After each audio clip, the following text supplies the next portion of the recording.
Good morning and welcome back to this week's podcast. I'm your host, Micaiah Young, and we are jumping back into our series that we've been doing on answering popular Bible questions. We've answered a couple already, and we're wanting to answer questions that a lot of times new converts might want to ask or people want to ask in general, and wanting to give what the Bible has to say about it, and hoping to be a help. I know there's been new converts lately that's asked me some of these questions, specifically this topic that we're going to cover today on what does the Bible say about fasting. And I believe that this is a very important topic, and like we're going to discover that a lot of important people that we look up to in Scripture did this, and so we want to see what they did, how they did it, different things like that, and I hope it will be a help to you. And also I hope it all makes sense. I am running currently on 4 hours of sleep, and so I got me a good, faithful energy drink here to keep me going here this morning. I normally don't drink energy drinks too often, but I'm wanting to get up and at them, and hopefully all this will be a help and a guide in this question that we're going to answer today. What does the Bible say about fasting? Now, what is fasting biblically defined? Well, fasting is the act of abstaining from food. Now, I know a lot of people say I'm intermittent fasting. There's different fastings that people do. There's even fasting from, like I've seen people that go off social media and they're like, okay, I'm going to fast from social media. There's different fastings you can do like that, but biblically speaking, it was always from food, and they would do just water, and then they would completely get rid of food. And when you see here in Mark chapter number 2 in the Bible, Mark chapter number 2, verse number 18, it says, "And the disciples of John and of the Pharisees used to fast, and they come and say unto him," talking about Jesus, "Why do the disciples of John and of the Pharisees fast, but thy disciples fast not? And Jesus said unto them, Can the children of the bride chamber fast while the bridegroom is with them? As long as they have the bridegroom with them, they cannot fast. But the days will come when the bridegroom shall be taken away from them, and then shall they fast in those days." So the assumption is that Jesus Christ, while he's with them, he's like, they're fasting not, but the assumption is once he has left, while he's gone, they'll fast.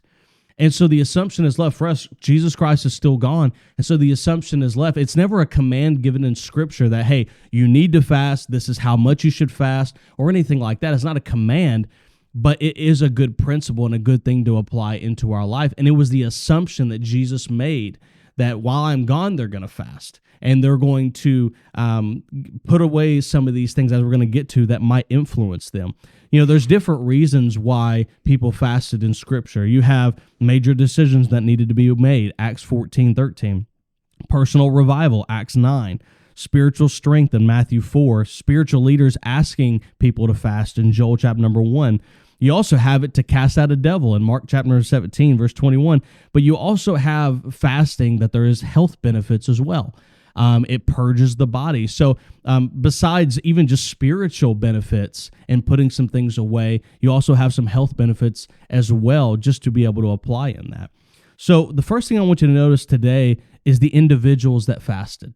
The individuals that fasted, leaders that we look up to, biblically speaking, that fasted. You have Moses fasted, you have Esther, you have Elijah, you have Daniel, you have David, Ezra, Nehemiah, and even Peter. And Paul fasted. You know, you have in 2 Corinthians 11, verse 27, it says that he fasted often.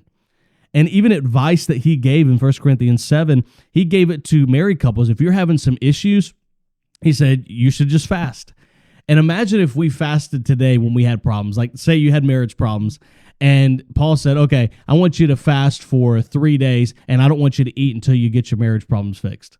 What if we did that today? I think the divorce rate would go way down. I think a lot of the problems would go way down. We would get them fixed quicker because we're having to go without food to fix some of these problems. Paul had given that as advice, as, hey, okay, well, fast. If you have some problems, just fast in 1 Corinthians 7.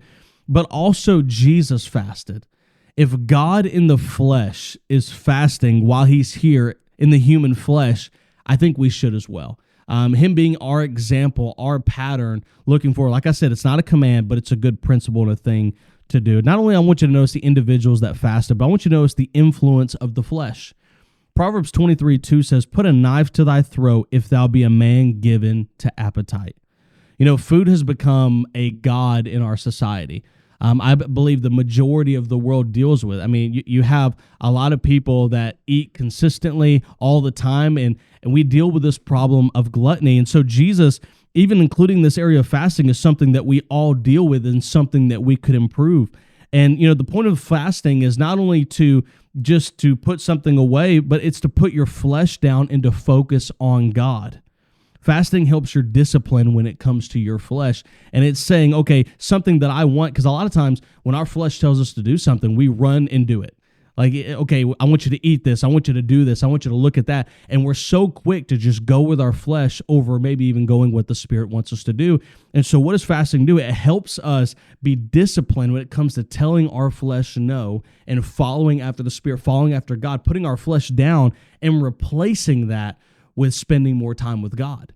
What do those people do? It's like, okay, well, the times that I would normally eat and do what my flesh wants, I'm going to replace that. And I'm going to pray to God. I'm going to do something for God. I'm going to spend time with God, and I'm going to do something like that. Someone said this one time, this quote, and it really stuck out to me. If you can't fast from it, then you are a slave to it.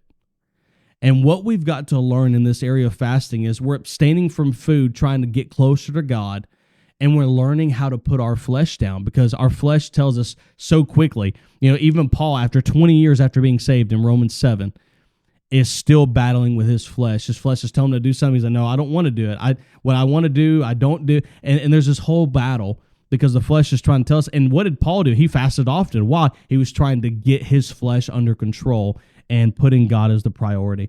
It's a spiritual thing in Scripture to take things out of your life, to self-examine and ask what I should take out of my life. What is something that I am allowing into my life that takes over my time with God, that I focus on more, that my flesh has, Paul said, I'm under the power of none.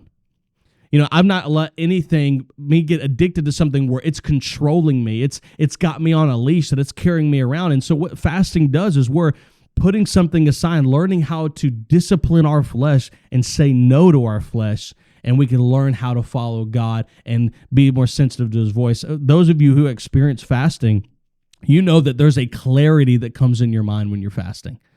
And so God is able to speak to you and to be able to do things with you when it comes to this area of fasting. Now I had to cut off this phone here. We had someone trying to call the church here. So you're disciplining your flesh. And what does the fasting do? Fasting, number one, it humbles your soul. Psalm 35:13 is what David said. But it also chastens the soul in Psalm 69, verse 10.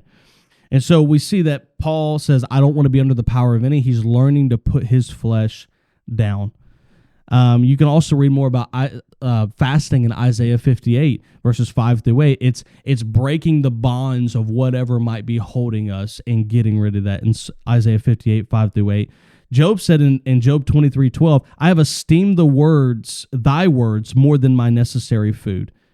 We tend to eat more than what's necessary. But Job said, what's important is your words. And it's putting God in his place and his priority and not allowing our flesh to be the priority. And I wonder if Jesus would say today, I wonder if you'd be willing to give up some of these things that your flesh would want to spend more time with me. I wonder if you'd be able to willing to listen to me and to put you aside to put me in its place. And that's what the priority is when it comes to this. So lastly, what's the instructions of fasting? Well, Matthew 6 goes through this, verse 16 and 17. Don't disfigure your faces. Don't make it known to everybody, hey, I'm fasting, because you've lost your reward. We should pray and fast privately. We should fast regularly. We should do it consistently. We should fast for a reason, not just for dietary reasons, not for personal and like what we want to do. There's nothing wrong with that, but we should do it for spiritual reasons. And we should set a plan, a length and from that when we're fasting, what we're doing it for, and learning how to put our flesh to the side. So what does the Bible say about fasting? This is what I believe is a good and lengthy area when it comes to this. And I hope this was a help to you. I know it was a little rush. There's a lot of information, but hopefully this answers the question. And I hope you have a great rest of your day. Thank you for tuning in.